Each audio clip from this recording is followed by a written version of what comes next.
Selamat pagi anak-anakku. Hari ini adalah hari pertama kali kita bertatap muka melalui daring, aplikasi yang diterapkan oleh atau aplikasi yang telah disiapkan oleh sekolah kita SMA Negeri 4. Anak-anakku, materi yang saya ampu adalah materi bahasa Indonesia. Anak-anakku,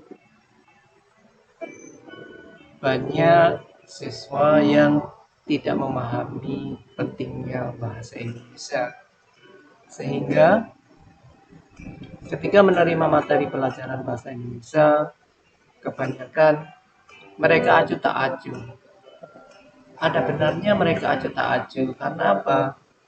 Karena mereka terbiasa juga mempergunakan bahasa Indonesia, membaca tulisan bahasa Indonesia, menulis dengan mempergunakan bahasa Indonesia. Jadi dengan hal yang sering dilakukan itu, anak sering berpikiran bahwasanya pelajaran bahasa Indonesia tidak penting. Baiklah anak-anakku, saya sebagai guru bahasa Indonesia tentunya akan membuka cakrawala yang tertutup pada pikiran Anda mengenai bahasa Indonesia. Betapa enaknya, betapa pentingnya jika Anda menguasai pelajaran bahasa Indonesia. Karena apa? Karena pelajaran bahasa Indonesia itu dapat diterapkan di semua lini, dari lini eksak maupun lini sosial. Begitu. Oke anak-anakku, langsung saja masuk ke dalam bahasa Indonesia. Dalam berkomunikasi, ya toh, sebenarnya di dalam bahasa Indonesia itu ada 4 unsur penting yang harus dikuasai secara mendalam oleh setiap orang. Yang pertama, kemampuan yang harus dimiliki adalah kemampuan mendengar. Kemampuan mendengar itu adalah satu kemampuan yang sangat bagus jika kita bisa memanfaatkan dengan baik. Banyak orang salah paham karena tidak paham bagaimana cara mendengarkan berita atau informasi atau petunjuk dari orang lain ataupun dari media yang lain. Sehingga informasi yang disampaikan oleh orang lain atau media lain itu tidak bisa kita transfer ke yang lain dengan tepat dan benar. Akhirnya timbullah kesalahpahaman. Banyak kejadian orang tua siswa yang marah pada guru karena informasi yang diterima tidak pas. Sedangkan di sini dari pihak orang tua kadang-kadang juga seperti itu. Kemampuannya tidak begitu diterapkan untuk mendengarkan, akhirnya ditelan mentah-mentah apa yang diterima oleh siswa yang disalah sampaikan. Padahal di situ kemampuan siswa belum paham juga mengenai apa itu uh, kemampuan mendengar yang baik. Oke, itu kemampuan yang pertama. Dan masih perlu dikembangkan lagi dengan informasi yang lain. Dan itu nanti mungkin akan kita dapatkan pada saat kita melaksanakan kegiatan belajar mengajar seterusnya. Kemampuan yang kedua anakku adalah kemampuan berbicara. Kemampuan berbicara itu adalah kemampuan yang sangat penting sekali yang harus dikuasai oleh setiap orang. Karena tanpa berbicara, seseorang akan putuslah komunikasi. Kita bisa komunikasi dengan mempergunakan tanda isyarat, tapi itu pun sangat tidak lengkap. Tapi kalau informasi itu kita ucapkan dengan lisan, ya, dengan suara, maka informasi itu akan lengkap. Mungkin timbul di pertanyaan, Pak Guru, kira-kira contoh konkret apa ya yang manfaat mendengarkan atau berbicara itu? Oke, saya berikan contoh konkretnya. Seseorang yang tidak mempunyai kemampuan apa-apa di dalam suatu kelompok, tentunya dia akan dipandang sebelah oleh orang lain. Dipandang sebelah mata oleh orang lain. Dia menganggap tidak mempunyai kemampuan apa-apa. Wajah pas-pasan, postur tubuh juga pas-pasan. Tidak seperti binaraga, juga tidak seperti artis yang cantik atau artis yang ganteng. begitu. Jadi tidak ada perhatian sama sekali karena dianggap tidak mempunyai kemampuan apa-apa. Orang yang mempunyai kemampuan seperti ini harus ditutupi, harus berusaha menutupi kekurangannya. Salah satunya adalah dengan cara mengasah kemampuan berbicara. Oke, kemampuan berbicara. Contoh nyata saja. Ketika Anda di dalam suatu lingkup pendidikan pada saat pembelajaran, ya, ketika Anda menerima materi dan hanya cukup mendengar saja tanpa bereaksi dengan mengajukan pertanyaan, mengajukan ulasan-ulasan, maka Anda tidak akan dikenal oleh teman-teman Anda. Tapi ketika Anda setiap kali mata pelajaran kemudian Anda angkat tangan dan mengajukan pertanyaan dengan ulasan yang baik diawali pendahuluan, isi dan penutup. Dan setiap kali itu Anda lakukan, maka teman-teman Anda akan menilai Anda punya kelebihan. Kelebihannya adalah Anda kelebihan berbicara. Keuntungannya apa Pak Guru? Keuntungannya adalah ketika pembentukan kelompok, maka teman-teman Anda sudah pasti banyaklah yang akan memilih Anda. Karena apa? Karena nanti diharapkan Anda bisa menyajikan presentasi yang baik. Karena sudah terbiasa dan berbicara. Oke, kalau sudah seperti itu, maka Anda sudah tidak dipandang lagi dengan sebelah mata. Karena Anda mempunyai kemampuan. Oke, baik. Sebagai masukan yang lain, untuk pembentukan kelompok. Dalam memilih kelompok itu pun punya teori tersendiri. Bagaimana cara kelompok ini menguntungkan atau mendukung kelompok Anda. Begitu. Jadi ketika kita memilih anggota tidak sembarang-sembarang. Makanya kita di dalam satu anggota harus mempunyai potensi masing-masing. Karena supaya menghilangkan image untuk Anda memilih, tetapi Anda dipilih. Begitu. Ketika Anda memilih, maka Anda akan mempunyai grade yang kedua karena apa yang Anda pilih itu tentunya akan menyeleksi Anda patut jadi anggotanya atau tidak. Nah, seperti itu. Oke. Jika Anda menjadi orang yang mempunyai hak untuk memilih ketika Anda sudah mempunyai dipilih orang-orang banyak, maka kriterianya yang pertama adalah satu. Anggota itu harus menarik. Maksudnya yang menarik itu yang bagaimana? Menarik itu adalah yang misalnya saja cantik, ganteng. Nah, seperti itu. Alasannya apa Pak Guru harus seperti itu? Alasannya karena ketika kita tampil di depan dan yang ditampil di depan itu menarik, maka audien akan memperhatikan. Ketika orang memperhatikan tentu tidak banyak lagi hal-hal negatif yang dia lakukan, bisa saja ngobrol sendiri dan sebagainya. Tetapi dia akan fokus. Meskipun fokusnya itu tidak harus ke materi, mungkin ke hanya yang menyajikan itu cantik dan ganteng, misalnya saja seperti itu. Tapi dengan seperti itu minimal ada unsur positifnya, yaitu audien diam, kelihatan memperhatikan. Yang kedua, mungkin orangnya mampu. Mampu maksudnya di sini dalam bidang materi. Karena dalam suatu kelompok itu tentunya memerlukan biaya untuk mengadakan sesuatu. Mungkin jilid, mungkin print atau yang lain sebagainya. Dan tentunya itu memerlukan biaya. Nah, ketika kita berkumpul dengan orang yang mampu atau kaya, minimal kalau sebesar 30.000 saja mungkin di cover oleh satu orang cukup, sedangkan yang lainnya tidak. Tapi kalau kita kumpul dengan yang sama-sama tidak punya, untuk kumpulkan uang 30.000 akan susah, sehingga pembuatan makalah dan pengeprinan itu juga akan berkendala. Nah, ketika berkendala otomatis itu berpengaruh kepada kelompok kita, begitu. Oke. Masih banyak kriteria yang lain, mungkin nanti ketika kita bertatap muka akan kita jelaskan. Untuk memilih kelompok yang baik itu yang bagaimana ciri-cirinya. Oke, itu kemampuan yang kedua, kemampuan berbicara. Jadi kemampuan berbicara itu sangatlah penting. Itu tadi contoh jika di dalam lingkup pembelajaran. Anda cukup berani bertanya saja, ya toh? Anda cukup berani bertanya saja, Anda sudah mempunyai kelebihan dan tidak dipandang dengan sebelah mata. Apalagi kalau di lingkup masyarakat, Anda pandai berbicara, tentunya kelebihan itu akan berlebih juga. Maka seperti itu, ya toh? Seorang pemimpin di tingkat sosial atau masyarakat tidak ada yang pendiam. Seorang pemimpin itu semuanya pandai berbicara begitu. Tidak ada yang pendiam, karena apa? Sebagai seorang uh, pemimpin, maka dia harus bisa mengarahkan ke orang yang lain, ya toh, mengarahkan. Dan ketika kita mengarahkan, tidak mungkin hanya dengan bahasa isyarat, ya toh. Dan menyuruh orang lain dengan bahasa yang jelek tentunya juga akan membuat masalah. Tetapi kalau dengan sudah terbiasa dengan bahasa yang baik, maka di situ orang yang diiritasi itu juga akan menghormati kita dan akan merasa puas, senang, nah, seperti itu, ya toh. Nah, itu adalah kelebihan jika kita pandai berbicara. Maka Anda sebagai murid saya tidak ingin atau saya tidak suka jika Anda pendiam.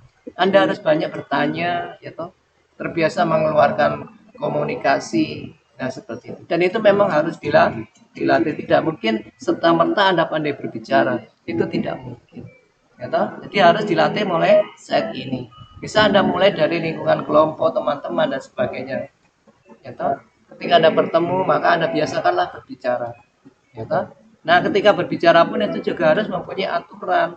Kalau bagusnya setiap kali berbicara kita awali dari pendahuluan, isi dan penutup, sehingga orang yang menerima informasi dari kita itu paham benar. Tapi kalau langsung isi apalagi penutup dibolak-balik begitu seperti itu, meskipun dalam susunan sebuah artikel itu ada susunan flashback dan sebagainya, tetapi ketika itu kita tidak paham aturannya dan kita acak-acak, maka informasi yang akan kita sampaikan tidaklah akan diterima secara maksimal oleh pendengar kita.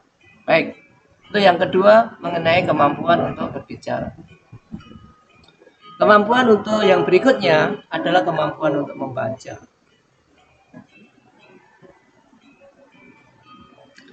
Kemampuan untuk membaca, apa Pak Guru? Sekarang saya sudah bisa membaca, Pak Guru. Ya.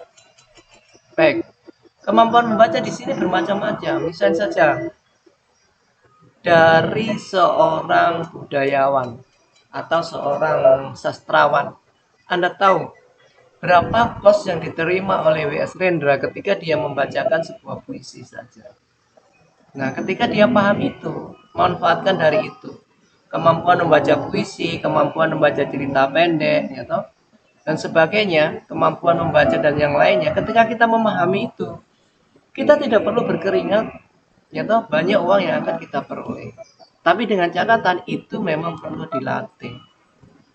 Jadi kemampuan yang paling dasar adalah kemampuan yang penting cukup untuk membaca saja. Membaca untuk diri kita sendiri, itu yang paling dasar. Membaca berita di televisi, berapa gajinya? Nah, Anda pikirkan seperti itu. Kalau kita bayangkan dengan pekerja keras yang panas setiap hari, gajinya jauh berbeda. Itu hanya kemampuan membaca. Dan kemampuan membaca itu tidak harus menuntut satu pemikiran atau mempunyai IQ yang tinggi, tidak. Itu perlu berlatih. Seorang musisi, seorang pemain musik dan sebagainya, semuanya perlu berlatih. Olahragawan, ya itu semua perlu berlatih. Kalau kita tanya seorang olahraga yang itu belum tentu dia adalah IQ-nya tinggi, tidak, ya toh, tapi perlu berlatih dan semuanya itu perlu dilatih. Nah, dari sini saya membuka Anda bahwasanya semua pelajaran itu penting.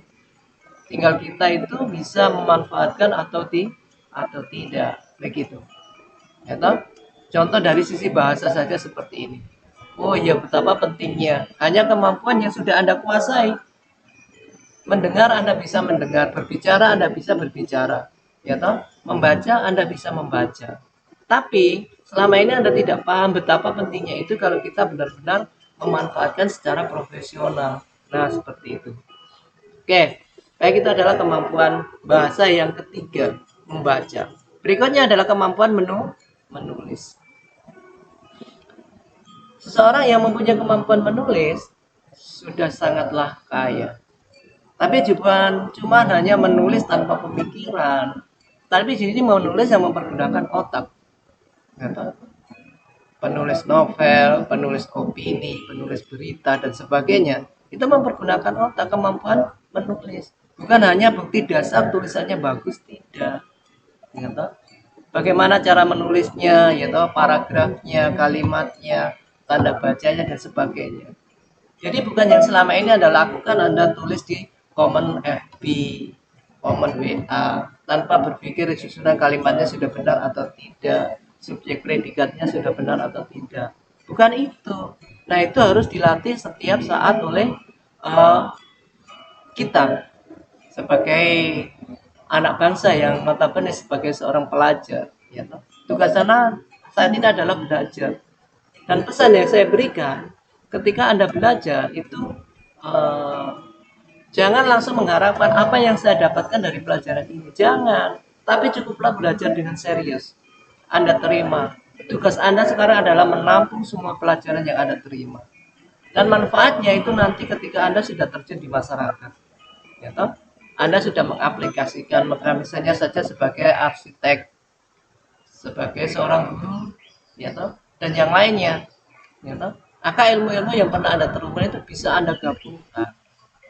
Oke, kemampuan menulis. Kemampuan menulis yang paling dasar adalah kemampuan menulis indah, menulis cantik.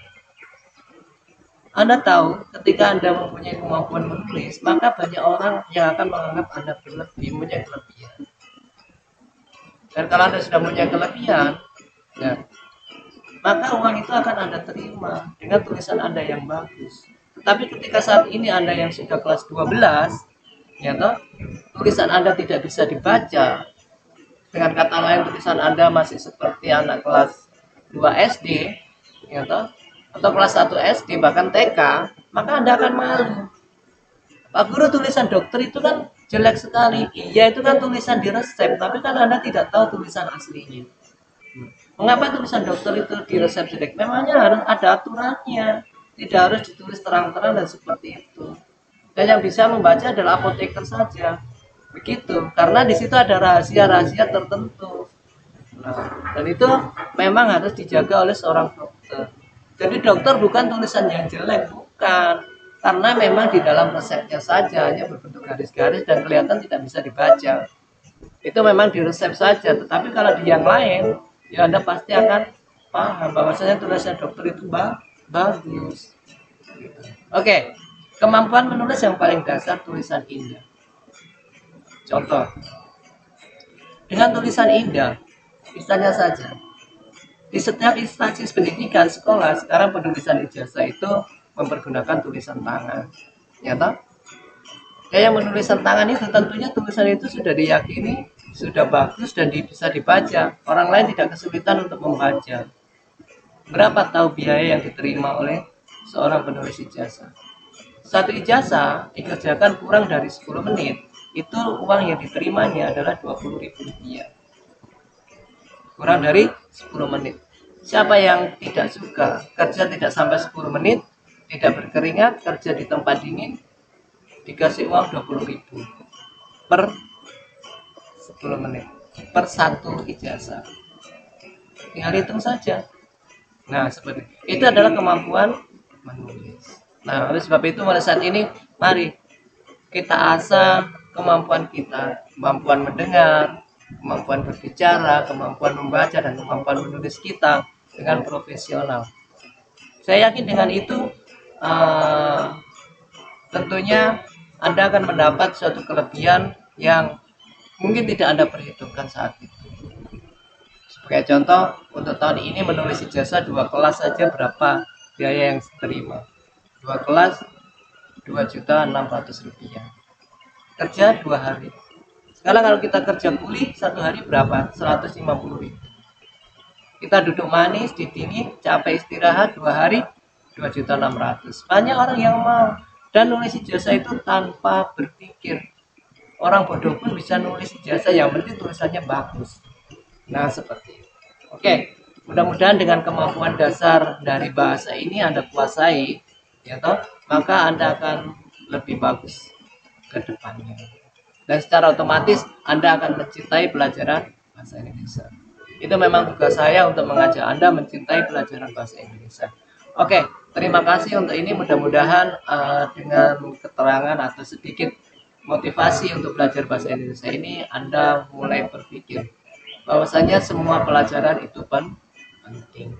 Jika Anda memang paham secara detail. Tetapi jika paham setengah-setengah, ya tetap seperti itu, Anda tidak akan berkembang. Oke, terima kasih. Mohon maaf jika ada kata-kata yang tidak berkenan. Selamat pagi.